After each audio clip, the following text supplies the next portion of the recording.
En septembre 1915, Foxy Ferdinand de Bulgarie, voisin de la Serbie, s'allie secrètement avec l'Allemagne. Et en octobre, les Britanniques et les Français débarquent à Salonique, dans la Grèce neutre.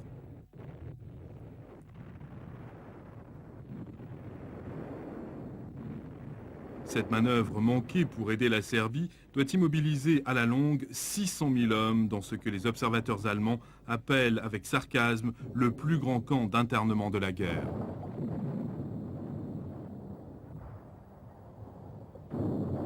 La Turquie se révèle aussi comme une saignée sur les ressources alliées, réclamant de plus en plus de troupes impériales pour les campagnes de Mésopotamie et des Dardanelles.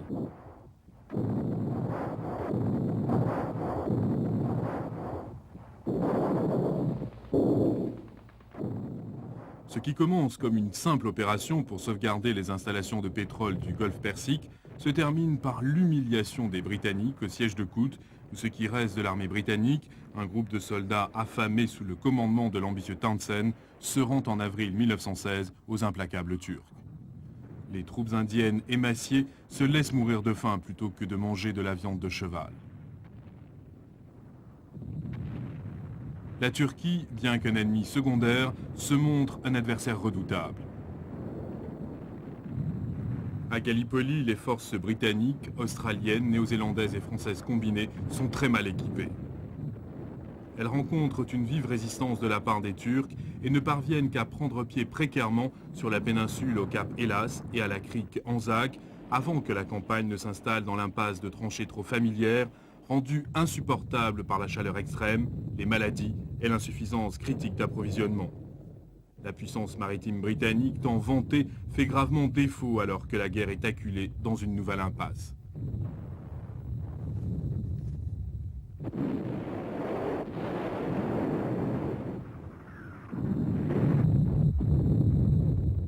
Au début de l'année 1916, les dernières troupes sont évacuées de Gallipoli en un repli tactique brillant, terminant la tragédie des Dardanelles. Fausse manœuvre terrible, bien que magnifique. Une action décisive aurait pu forcer la Turquie à sortir de la guerre. La route commerciale vers la Russie aurait été dégagée et un nouveau front aurait même été ouvert contre l'Allemagne. Mais le détroit de la mer Noire reste bloqué et la Russie isolée de ses alliés de l'Ouest. Les survivants de Gallipoli laissent derrière eux 200 000 camarades disparus, victimes de la maladie comme du conflit. L'architecte du fiasco, Winston Churchill, ne regagne pas sa réputation pendant toute la durée de la guerre.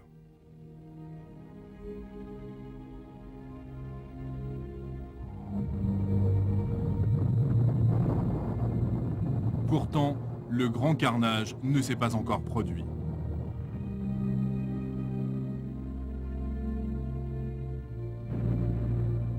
La guerre s'aggrave, envahissant tous les secteurs de la vie économique, politique et sociale.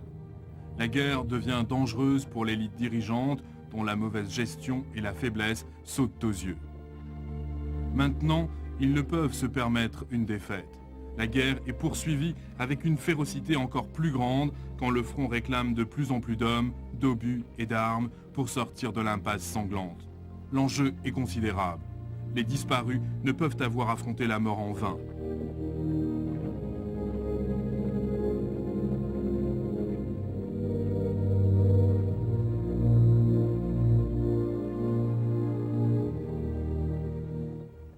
De cette campagne résolue sur le front de l'Ouest résultent 3 batailles qui deviennent le symbole de la Première Guerre mondiale, du carnage effrayant, des opérations qui ne mènent à rien. Verdun, la Somme et Passchendaele.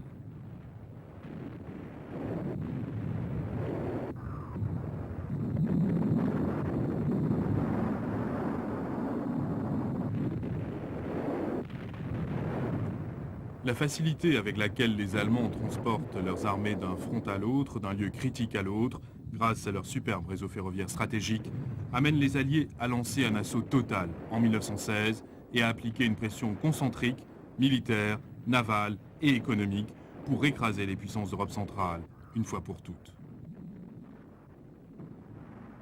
Le pivot de la stratégie doit être une attaque massive où les lignes alliées se rencontrent, à la Somme.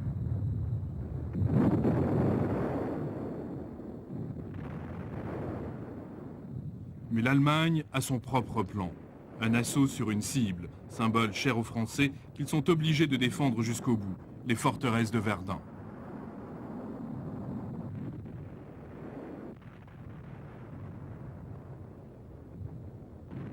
À 7 h du matin, le 21 février 1916, les Allemands commencent la grande bataille avec le bombardement le plus destructif jamais vu dans cette guerre.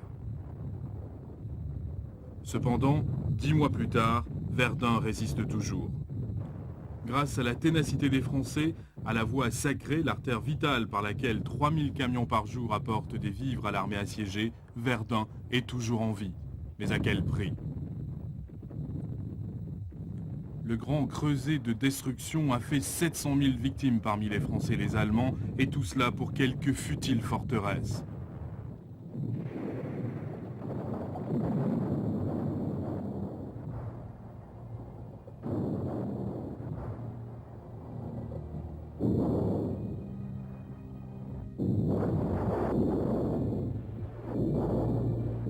Et la folie continue. Avec le siège de Verdun, la Somme a perdu toute valeur stratégique en tant que champ de bataille.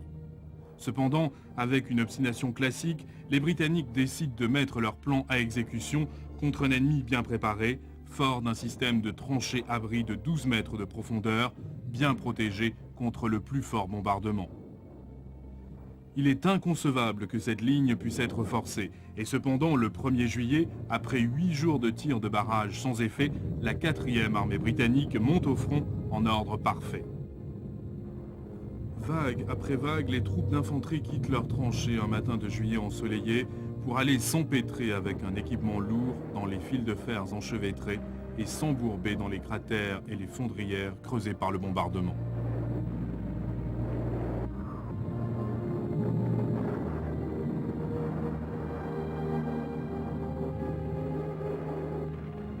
Les Allemands ont amplement le temps de sortir indemnes de leurs tranchées et de commencer un carnage horriblement facile.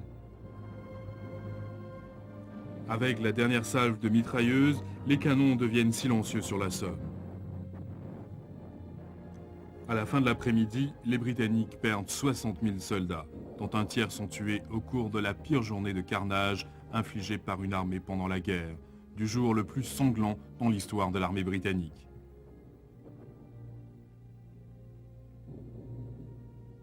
3 jours s'écoulent avant que tous les blessés puissent être ramenés dans des douleurs intenses du champ de tuerie. Et pourtant, pendant 6 mois encore, le bain de sang continue, avec une indifférence presque criminelle de la part des généraux qui refusent de renoncer à leur vantardise ou changer quoi que ce soit à la rigueur de leur plan. C'est la guerre selon les règles, une tentative de contrôle des incertitudes et des confusions de la guerre en refusant simplement de les reconnaître. Au 13 novembre, la vanité obstinée des deux camps cause 1 million de morts et de blessés.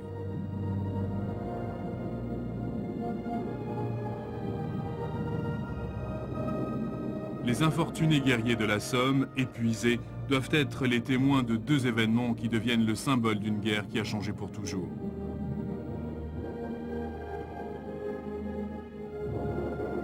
Le 14 juillet, dans une soudaine attaque matinale du front allemand, les lignes sont occupées sur 8 km, puis survient cette échappée traditionnelle dont rêve tout général britannique.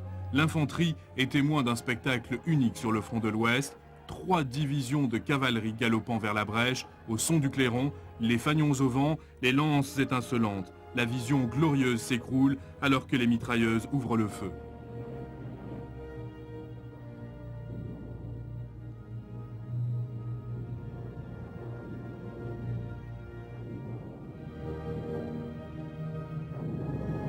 Deux mois plus tard, les premiers et rares chars d'assaut britanniques écrasent les fils de fer barbelés.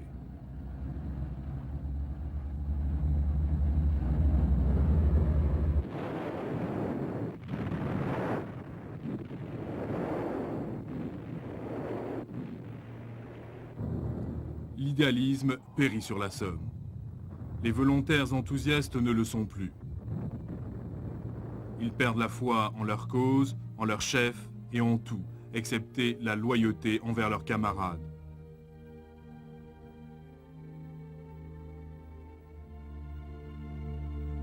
les populations civiles sentent la guerre se rapprocher. Parmi les victimes se trouvent non pas des héros lointains, mais leurs amis, leurs parents, leurs proches.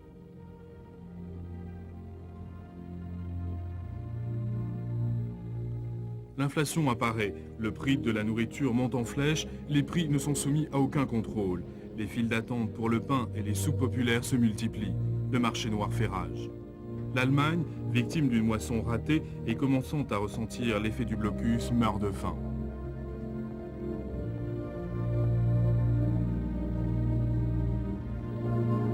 Mais malgré les privations qui pénètrent dans la vie d'un nombre toujours plus grand de la population, en Grande-Bretagne, les riches peuvent toujours se permettre des divertissements.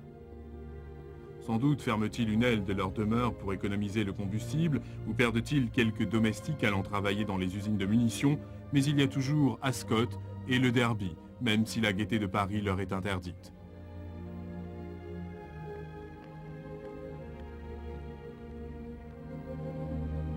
Cependant, face à l'inégalité flagrante, dans tous les pays, des fissures commencent à apparaître.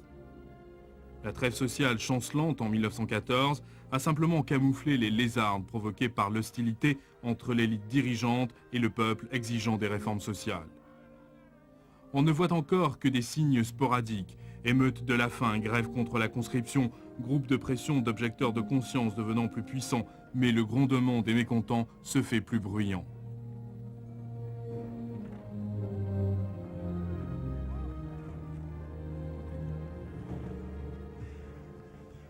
Les troubles nationalistes alimentent ce feu caché.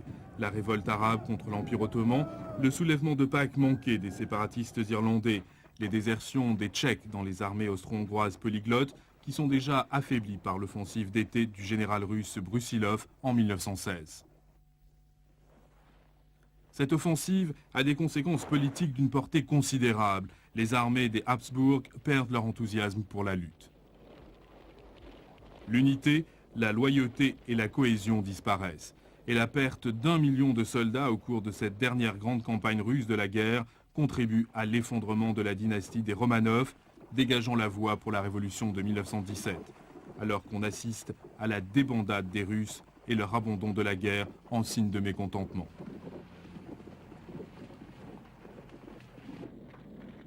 En novembre 1916, le vieil empereur au destin tragique, François-Joseph d'Autriche, s'éteint, signalant la fin d'une époque comme l'ouvrage de sa vie s'écroulait, l'empire pour lequel il a combattu et conspiré, déchiré par la guerre et l'insurrection.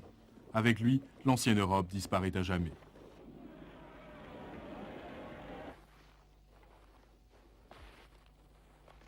La guerre totale, guerre qui a empiété sur la vie de chaque citoyen, en est la garantie.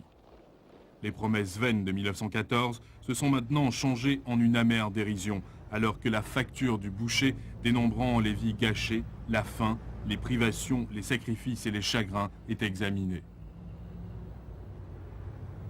La ferveur nationaliste, enflammée par une propagande trompeuse, s'est aigrie pour devenir désillusion, désespoir et amertume qui se lisent sur les visages silencieux et crispés de ceux qui reviennent du front.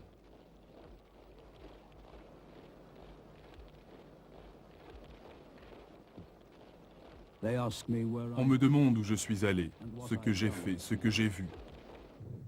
Tout ce que je peux répondre, c'est « ce n'était peut-être pas moi, mais quelqu'un juste comme moi, qui est allé au-delà des mers, avec ma tête et mes mains, tuer des hommes en terres étrangères, bien que je sois à blâmer, parce qu'ils portaient mon nom. »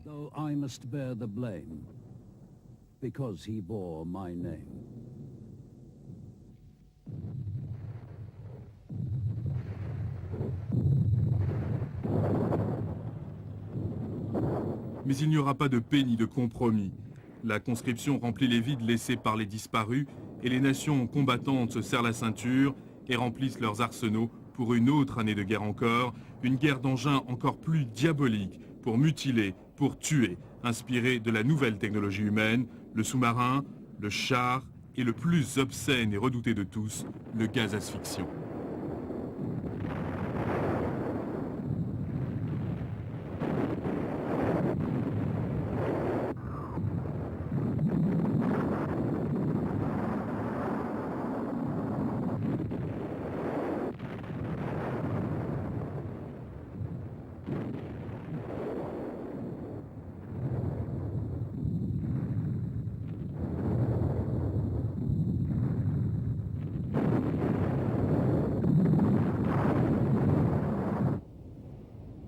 Par contraste avec l'Europe, l'Amérique, qui a mis un point d'honneur à ne pas faire la guerre, jouit de la période la plus prospère de son histoire, s'enrichissant en fournissant les besoins des Alliés, tandis que le président Woodrow Wilson joue le rôle d'artisan de la paix. Le 18 décembre 1916, Wilson invite les belligérants à stipuler leurs conditions de paix, mais il est trop tard.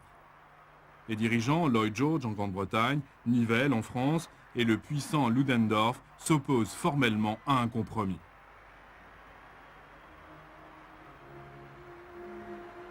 Les Alliés sont alors résolus à entraîner les États-Unis dans la guerre. Il ne faut qu'un dernier appel à l'idéalisme américain pour porter ces vastes ressources du côté des Alliés. Les Yankees arriveront bientôt et la guerre continuera.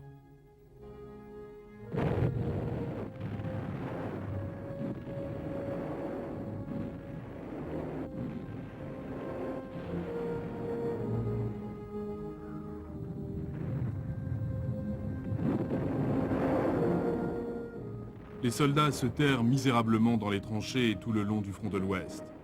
Au cœur de ce troisième hiver glacial, ils doivent méditer avec tristesse sur la promesse vaine de 1914. On leur avait dit alors qu'ils seraient rentrés à la maison pour Noël. On ne leur avait pas précisé lequel.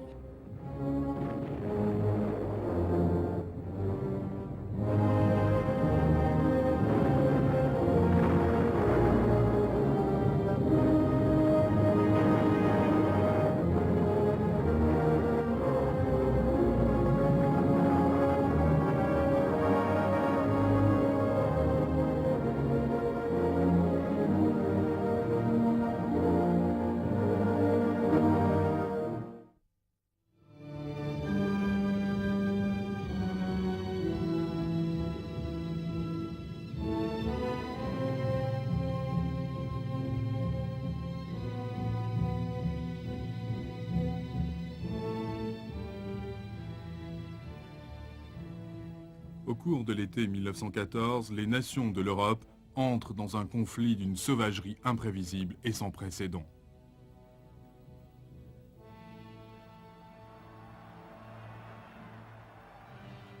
Le mouvement vers la guerre est inexorable et pourtant la guerre aurait pu être évitée.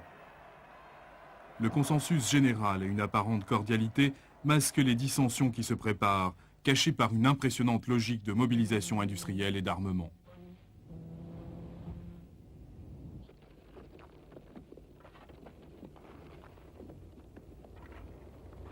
Du centre de la tempête balkanique, les vents de la guerre se déchaînent vers l'extérieur, engouffrant les nations les unes après les autres. Dans un tourbillon de rumeurs, de menaces et de diplomatie frénétique, les grandes puissances mobilisent leurs troupes en marche vers la guerre.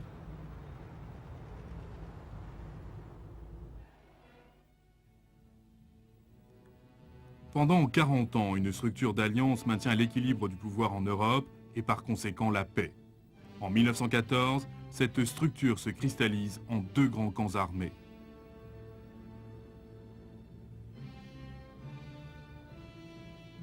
En Europe centrale, l'Allemagne et l'Autriche-Hongrie s'allient à la Turquie.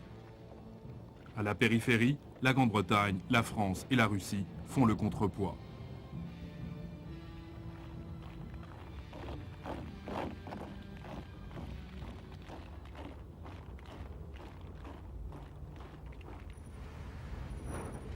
Depuis la guerre franco-prussienne de 1871, les chefs militaires, les progressistes comme les réactionnaires, se mettent tous d'accord sur un point.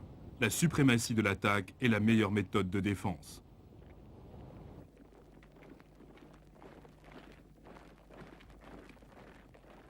La mobilisation des Russes à l'appui de leurs intérêts dans les Balkans provoque une peur panique parmi les puissances d'Europe centrale. Craignant une guerre sur deux fronts, les Allemands élaborent depuis longtemps une stratégie de mobilisation rapide et d'avance fulgurante à travers la Belgique pour pénétrer en France. En contournant l'armée française et en encerclant Paris par l'ouest, les Allemands projettent l'élimination rapide de la France. Toute menace sérieuse de ce côté est donc écartée. C'est ainsi qu'un système d'alliance conçu pour maintenir la paix, combiné avec des philosophies militaires en faveur de l'attaque, pousse l'Europe toujours plus près pour finalement la précipiter dans la guerre.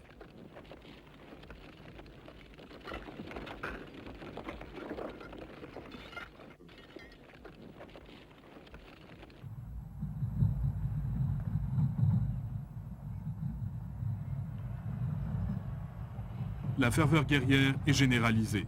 Chaque nation entre en guerre croyant le faire au titre de la légitime défense. Et à la perspective de nobles sacrifices, d'aventures et de gloire, vient s'ajouter la conviction d'une vertu morale. On voit partout des démonstrations d'unité nationale. Le patriotisme est exacerbé par la propagande. Les conflits intérieurs se dissipent dans un nouvel esprit de conciliation et de compromis. Il y a un sentiment universel de vertu et une certitude que tout sera réglé très vite.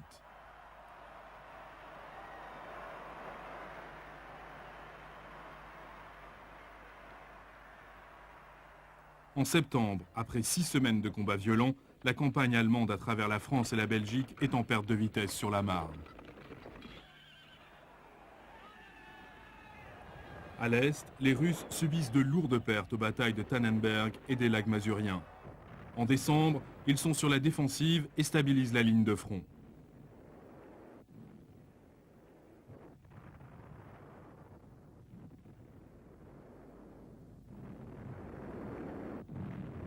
En France, la guerre dégénère en un futile massacre, rendu encore plus terrible par un bombardement incessant. Les deux camps combattent pour regagner l'initiative et reprendre la guerre de mouvement. Face à une impasse en France et face à une pause inquiétante sur le front de l'Est, les Alliés obtiennent l'intervention de l'Italie grâce à des promesses de gains territoriaux en Autriche et dans les Balkans.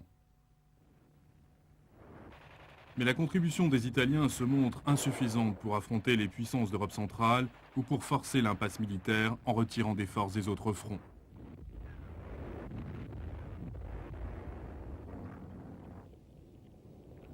De nouveaux efforts sont déployés pour étendre la guerre. Des débarquements à Salonique et dans les Dardanelles n'apportent que de nouveaux échecs et une stagnation plus intense sur tous les fronts.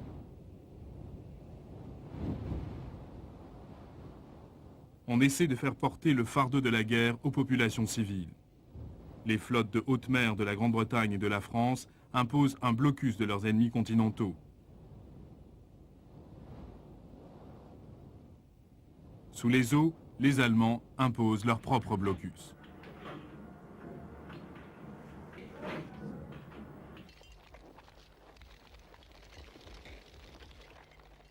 Les pertes en hommes sur le front se multiplient et parallèlement les privations s'intensifient dans le pays.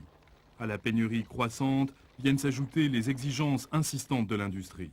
Le flot des armes a pour but de rétablir la guerre de mouvement, mais il produit l'effet contraire.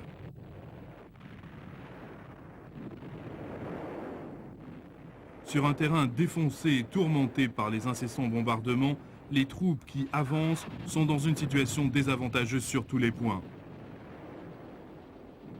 Pourtant, le carnage se poursuit.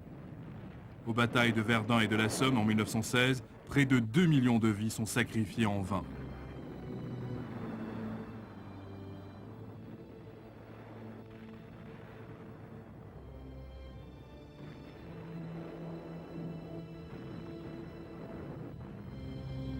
Cette stagnation ne renferme guère d'espoir de solution pacifique.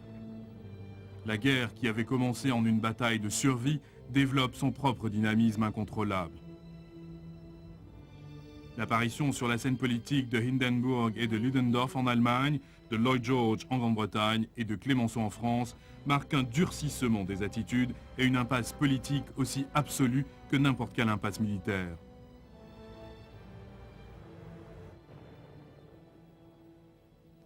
C'est ainsi qu'en 1917, les puissances sont toujours en guerre. Le conflit est rendu encore plus mortel et plus insoluble par l'impasse des armes et le manque d'initiative.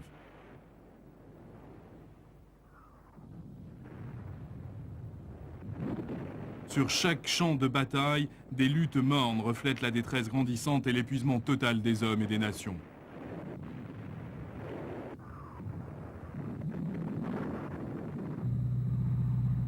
Seul dans les airs, un sentiment de vigueur et de mouvement voit le jour. Au début de la guerre, l'aéroplane en est encore à ses premiers balbutiements et les premières machines embryonnaires aux constructions maladroites et rudimentaires attirent les critiques plutôt que les louanges des chefs militaires.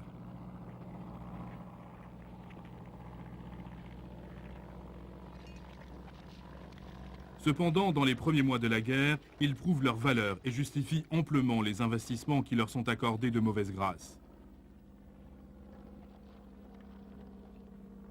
Les aviateurs britanniques sont les premiers à faire connaître les mouvements des Allemands vers Mons et la Marne, permettant ainsi de prendre des mesures pour arrêter leur avance.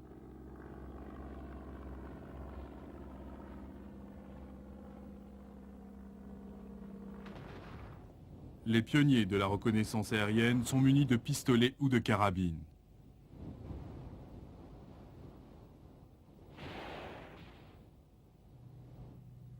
Ces armes sont ensuite remplacées par des mitrailleuses montées à l'arrière de l'appareil ou en une position leur permettant de faire feu à l'avant au-dessus de l'hélice.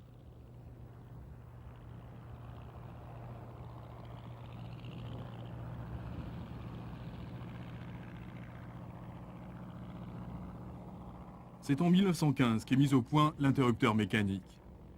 Ce dispositif permet à l'arme de faire feu à travers l'arc de l'hélice en déclenchant la culasse lorsque la pale se trouve dans la ligne de tir.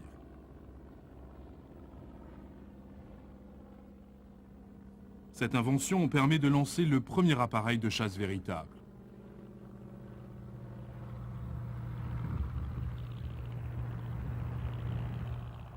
Les progrès remarquables de la technologie des aéroplanes au cours de la guerre et le développement simultané des tactiques de combat aérien reflètent un esprit d'initiative qui fait singulièrement défaut dans presque tous les autres théâtres de conflit.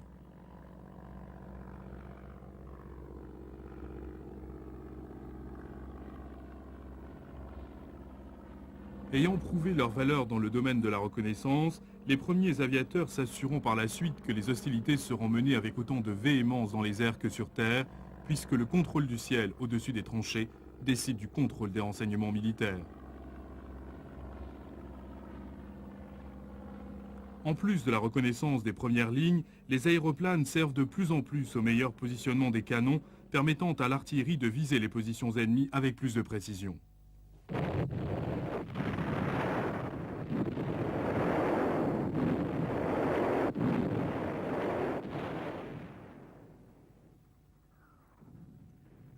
À partir de ces débuts primitifs devaient évoluer les premiers bombardiers spécialisés et le commencement de ce qui va devenir une controverse sans fin entre le bombardement tactique et le bombardement stratégique.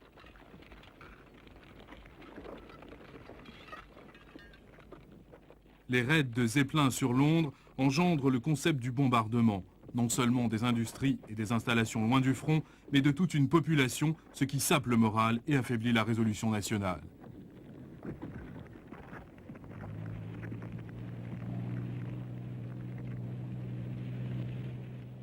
Le rôle en évolution des aéroplanes conduit à des spécialisations et des divergences par la production de différents modèles destinés à des usages variés.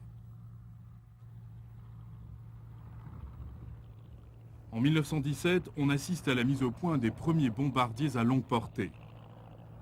Parmi eux, le remarquable Gotha, un avion bimoteur à hélice propulsive qui reprend en grande partie le rôle du Zeppelin en bombardant Londres par intermittence de 1917 jusqu'à la fin de la guerre.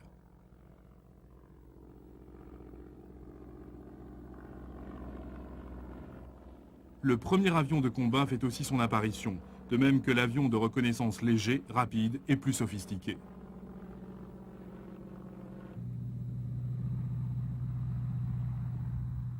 De grands progrès voient le jour dans le développement de formations spécialisées, alors que les deux camps cherchent à résoudre les nouveaux problèmes de la défense aérienne. En même temps que les ballons de barrage, les canons antiaériens font leur apparition. Au début, les canons de campagne de l'armée sont munis d'affûts à forte déviation, mais ils sont accompagnés bientôt d'armes spécialisées lançant des obus munis de fusées à retardement.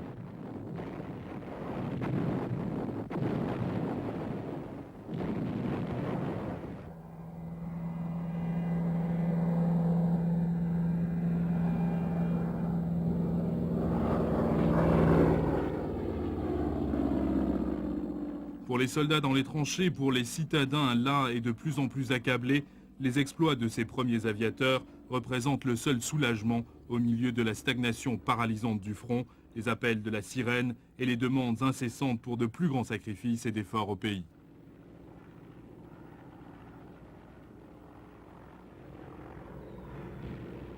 Survolant les armées qui se morfondent dans la boue envahissante, ils tiennent la promesse illusoire qui a tant galvanisé les nations pendant l'été de 1914. La promesse d'aventure, de nobles combats, d'actions héroïques.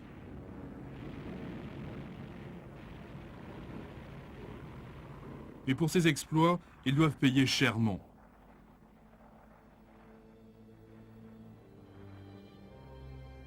En un mois, en 1917, sur le front de l'Ouest, les Britanniques seuls perdent 316 pilotes et observateurs et 224 avions. À cette époque, presque un tiers de leur entière force d'opération.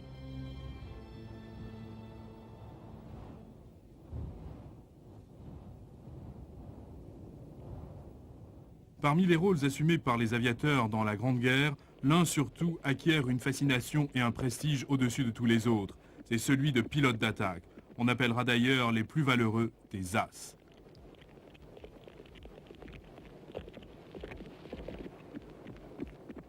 Parmi eux se trouvent des noms destinés à figurer pour toujours dans les annales de la guerre. Manfred von Richthofen, le Baron Rouge, Major Mick Manock du Royal Flying Corps, le pilote d'attaque et as canadien Billy Bishop, et un autre qui doit mettre sa réputation au service de l'infamie dans une autre guerre, l'as allemand Hermann Göring.